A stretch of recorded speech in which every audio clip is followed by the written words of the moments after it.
கிறிஸ்துக்குள் பிரியமான சகோதர சகோதரிகளே, உங்கள் யாவரும் இயேசு கிறிஸ்துவின் நாமத்தினாலே வாழ்த்தி அணுகுகிறேன். இன்றைய நாளில் நாம் தெரிந்து கொள்ளப்பட்ட தலைப்பு என்னவென்றால் மனம் திரும்புதல். தேவனாய் கர்த்தர் மனம் திரும்புகள் என்று முதலில் பிரசங்கத் தொடங்கினார். ஏன் மனுஷன் மனம் திரும்ப வேண்டும்? மனம் என்பது எதனை குறிக்கிறது? ஆவி, ஆத்மா, சரீரம். மனம் என்பது மனிதனுடைய இருதயத்தை குறிக்கிறது. ஆக கர்த்தருடைய வார்த்தை இப்படியே சொல்கிறது. சங்கீதம் 24:4 தன் கையில் சுத்தமுள்ளவனும் இருதயத்தில் மாசில்லாதவனும் இருந்து தன் ஆத்துமாவை மாயைக்கு ஒப்புக்கொடாமல்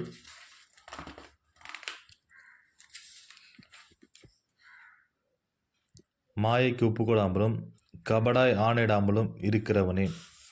ஆக கர்த்தருடைய வார்த்தை தன் கைகளில் சுத்தம் உள்ளவனும் என்று சொல்லும்போது தன்னுடைய சரீரத்தையும், இருதயத்தில் மாசில்லாதவன் என்று சொல்லும்போது தன்னுடைய ஆத்மாவையும் சொல்லுகிறது. ஆவி தேவன் கொடுத்தது, ஆகவே ஆவி தேவன் சென்றுவிடும். ஆக மனம் திரும்புதல் எப்படி நாம் செய்ய வேண்டும் என்றால் 3 காரியங்களில் அவை நடைபெறும். முதலாவது, நாம் பாவத்தை விருப்பதாக இருக்க வேண்டும். அடுத்த காரியமாக தேவனிடத்தில் திரும்புதலாக இருக்க வேண்டும். 3வது காரியமாக செய்த பாவத்தை மீண்டும் செய்யாமல் பரிசுத்த ஆவியானவருடைய உதவியோடு நம்மை பாதுகாத்து கொள்ள வேண்டும். முதலாவது காரியம் நாம் பார்க்கலாம். பாவத்தை விருத்து என்பது எப்படி என்றால், நாம் செய்த பாவத்திற்காக முதலாவது நாம் மனம் வருந்த வேண்டும். மனவருந்தினால் மட்டும் போதாது, செய்த பாவத்திற்காக நாம் 2வது காரியமாக கண்ணீர் விட வேண்டும். கண்ணீர் விட்டால் மட்டும் போதாது, செய்த பாவத்தை நாம் தேவனிடத்திலோ அல்லது யாருக்காக அந்த பாவம் செய்தோமோ அவரிடத்தில் நாம் மன்னிப்பு கண்டிப்பாக கேட்க வேண்டும். இப்படியாக பாவத்தை வெறுக்க இந்த 3 நிலைகளை நாம் பின்பற்ற வேண்டும்.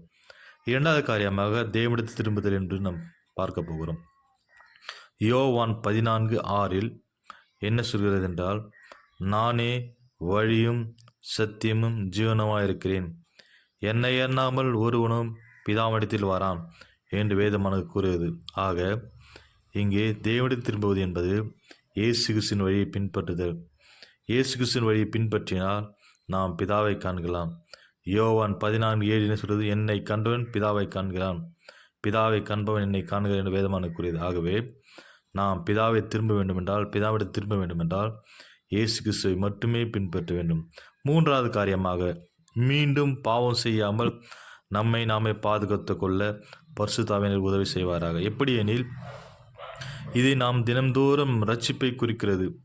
என்ன ரட்சிப்பு என்றால் 2 கொரிந்தியர் 1:6 2 கொரிந்தியர் 1:6 அப்போஸ்தலனாகிய பவுல் கொரிந்தியருக்கு 2ஆம் நிருபத்தில், நாங்கள் உபத்திரவப்பட்டாலும் அது உங்களுக்கு ஆறுதலுக்கும் இரட்சிப்புக்கும் ஏதுவாகும். நாங்கள் ஆறுதல் அடைந்தாலும் அது உங்களுக்கும் ஆறுதலுக்கும் இரட்சிப்புக்கு ஏதுவாக இருக்கும். நாங்கள் பாடுபடுகிற போதும் போல நீங்கள் பாடுபட்டு சிநேகித்தீர்களானால் இந்த இரட்சிப்பை பலன் செய்கிறது.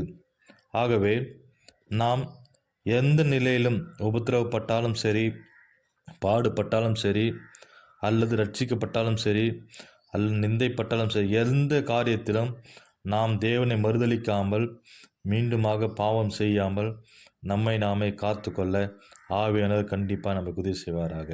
ஆக மனம் திரும்புதல் என்பது பாவத்திலிருந்து விடுத்தல், மீண்டுமாக தேவனிடத்தில் திரும்புதல், மீண்டுமாக பாவம் செய்யாமல் தேவனையே சார்ந்திருத்தல், இவையே மனம் திரும்புதலாகும்.